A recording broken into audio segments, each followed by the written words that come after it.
CPM പ്രതിനിധിയിലേക്കാണ്. Advocate K S Arunkumar, ഇന്നിപ്പോൾ കോടികളുടെ സഹായമാണ് കേന്ദ്രത്തിൽ നിന്നും ലഭിക്കുന്നത്. 3 ലക്ഷം കോടിയുടെ പദ്ധതി പ്രഖ്യാപനമാണ് കേന്ദ്രം നടത്തിയിരിക്കുന്നത്. അപ്പോൾ ചുവപ്പ് നാടയുടെ തടസ്സങ്ങളില്ലാതെ വളരെ വേഗത്തിൽ പദ്ധതികളുമായി മുന്നോട്ടു പോകാൻ പറ്റുന്ന ഒരു സാഹചര്യം കേരളത്തിൽ ഉരുത്തിരിഞ്ഞു എന്നാണോ?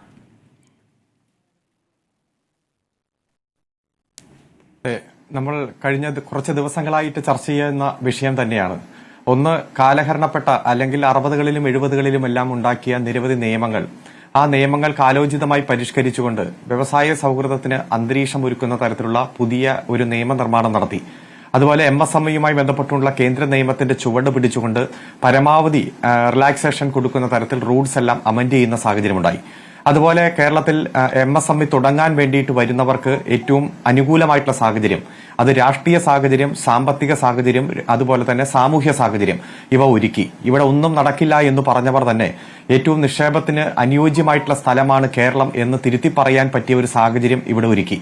അതുപോലെ ഇവിടെ ശ്രീ ശശി തരൂർ അടക്കം അദ്ദേഹത്തിന്റെ ലേഖനത്തിൽ ചൂണ്ടിക്കാണിച്ചതുപോലെ വെറും 2 മിനിറ്റ് മതി ഇവിടെ ഒരു വ്യവസായ സംരംഭം ആരംഭിക്കാൻ എന്ന രൂപത്തിലേക്ക് നിയമവും അതുപോലെ സാമൂഹ്യ സാഹചര്യങ്ങളും മാറിയത് നമ്മുടെ കേരളത്തെ സംബന്ധിച്ചിടത്തോളം ഏറ്റവും അനുകൂലമായിട്ടുള്ള സാഹചര്യമാണ്.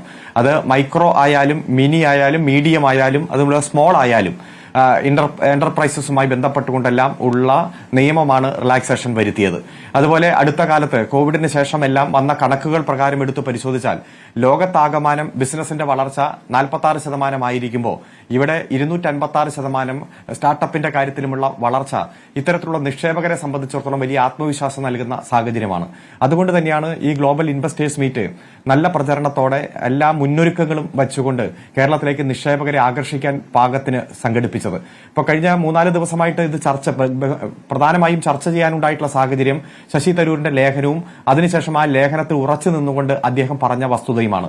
ഏതെങ്കിലും തരത്തിൽ ആരെങ്കിലും തെറ്റിദ്ധരിപ്പിച്ചുകൊണ്ടല്ല താൻ ഈ ലേഖനം എഴുതിയത്, മറിച്ച് ലോക സാഹചര്യങ്ങളും ഏകദേശം 45 ലക്ഷത്തോളം കമ്പനികളിൽ നിന്ന് കിട്ടിയ വിവരത്തിന്റെ അടിസ്ഥാനത്തിൽ വന്ന റിപ്പോർട്ടിന്റെയും അടിസ്ഥാനത്തിലാണ് എന്ന് പറഞ്ഞ് അതിനെ സാധൂകരിക്കുന്ന സാഹചര്യമുണ്ടായി.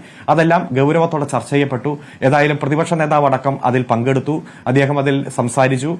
കേരളത്തിൽ അനുകൂലമായിട്ടുള്ള സാഹചര്യം ഉണ്ടാക്കുന്നതിന് പ്രതിപക്ഷത്തിന്റേതടക്കം പിന്തുണ ഉണ്ടാകുമെന്ന് അവിടെ വാഗ്ദാനം ചെയ്യുന്ന സാഹചര്യമുണ്ടായി. നിങ്ങൾ പ്രതിപക്ഷത്തിരിക്കുമ്പോഴും ഇതേ നിലപാട് വേണം എന്നുകൂടി പ്രതിപക്ഷ നേതാവ് ഓർമ്മിപ്പിച്ചിട്ടുണ്ട്. അല്ല, അത് ഞങ്ങളിപ്പോൾ അടുത്തെങ്ങാനും പ്രതിപക്ഷത്തിരിക്കാൻ പോകുന്നില്ലല്ലോ. ഞങ്ങൾ ഭരണപക്ഷത്ത് തന്നെയാണ് 9 കൊല്ലമായിട്ട് ഇരിക്കുന്നത്. വരുന്ന കുറെ വർഷത്തേക്ക് ഞങ്ങൾ ഭരണപക്ഷത്ത് തന്നെയായിരിക്കും. ഇത്തരത്തിൽ ലോക പ്രതിനിധികളടക്കം പങ്കെടുക്കുന്ന 10,3500 പ്രധാനപ്പെട്ട വ്യക്തിത്വങ്ങൾ പങ്കെടുക്കുന്ന ഒരു ചടങ്ങിൽ അദ്ദേഹം പറഞ്ഞ ആ വാചകത്തിന്റെ ഒരു സാധ്യത നമുക്ക് വേണമെങ്കിൽ ചർച്ച ചെയ്യാം. പക്ഷെ അത്തരത്തിലൊരു വാചകം അദ്ദേഹം പറയേണ്ട ഒരു സാഹചര്യം അവിടെ ഉണ്ടായിരുന്നില്ല. പക്ഷെ ബാക്കി എല്ലാവരും വളരെ പോസിറ്റീവായിട്ടാണ് തന്നെ സംസാരിച്ചത്. ഇപ്പൊ ഭരണപക്ഷത്തിരിക്കുന്ന പാർട്ടി എന്ന രൂപത്തിൽ തന്നെ എല്ലാവരെയും വിശ്വാസത്തിലെടുത്തുകൊണ്ട് നിങ്ങൾ വളരെ പോസിറ്റീവായി കാണുന്ന ശശി തരൂരിന്റെ ലേഖനത്തിലും അതുണ്ടല്ലോ. അതെ, അതിൽ ആ ലേഖനം അവസാനിക്കുന്നത് തന്നെ എല്ലാ രാഷ്ട്രീയ പാർട്ടികളും ഈ പ്രത്യേകമായിട്ടുള്ള സാമ്പത്തിക മാറ്റത്തെ അംഗീകരിക്കണമെന്നാണ് പറഞ്ഞിരിക്കുന്നത്. ഈ സാമ്പത്തിക മാറ്റത്തെ എത്ര കണ്ണടച്ച് ഇരുട്ടാക്കാൻ നോക്കിയാലും, അത് കണ്ടില്ലെന്ന് നടിച്ചാലും അത് അത്തരത്തിൽ അവോയ്ഡ് ചെയ്യാൻ കഴിയില്ല എന്ന് തന്നെയാണ് ഈ സാഹചര്യങ്ങളെല്ലാം തെളിയിക്കുന്നത്. ഇത്തരത്തിലുള്ള സാഹചര്യം പുറത്തു വന്ന ചർച്ചയാകുമ്പോഴും ബഹുമാനപ്പെട്ട പ്രതിപക്ഷ നേതാവ് പറഞ്ഞത്, പത്രസമ്മേളനം നടത്തി പറഞ്ഞത്, ഈ 3,46,000 സംരംഭങ്ങൾ ഈ കേരളത്തിൽ വന്നു എന്നതിന് ഒരു തെളിവുമില്ല എന്നതാണ്. എന്നാൽ അതിന് മറുപടിയായിട്ട് വ്യവസായ മന്ത്രി വെബ്സൈറ്റ് തന്നെ ഓപ്പൺ ആക്കി ഒരു പ്രൊജക്ടറൊക്കെ വെച്ച് കാണിച്ചല്ലോ. ഏത് മണ്ഡലത്തിൽ, ഏത് പഞ്ചായത്തിൽ ആരാണ് നിക്ഷേപിച്ചത്, എത്ര രൂപയുടേതാണ് എന്ന രൂപത്തിൽ മനസ്സിലാക്കാനുള്ള സാഹചര്യം ഉണ്ടായിരിക്കുകയാണ് ഇപ്പോഴും തെറ്റിദ്ധരിപ്പിക്കുന്ന സാഹചര്യം ഉണ്ടായത്.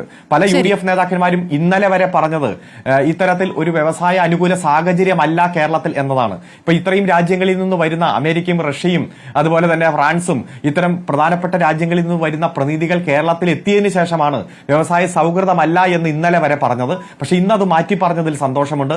നമ്മളെ സംബന്ധിച്ചിടത്തോളം രാഷ്ട്രീയ മത നിറവ്യത്യാസമില്ലാതെ വികസനത്തിന്റെ കാര്യത്തിൽ ഒറ്റക്കെട്ടായിട്ട് പോകണമെന്ന കാഴ്ചപ്പാട് തന്നെയാണ് കഴിഞ്ഞ 9 കൊല്ലമായി ഗവൺമെന്റ് മുന്നോട്ട് വെച്ചത്.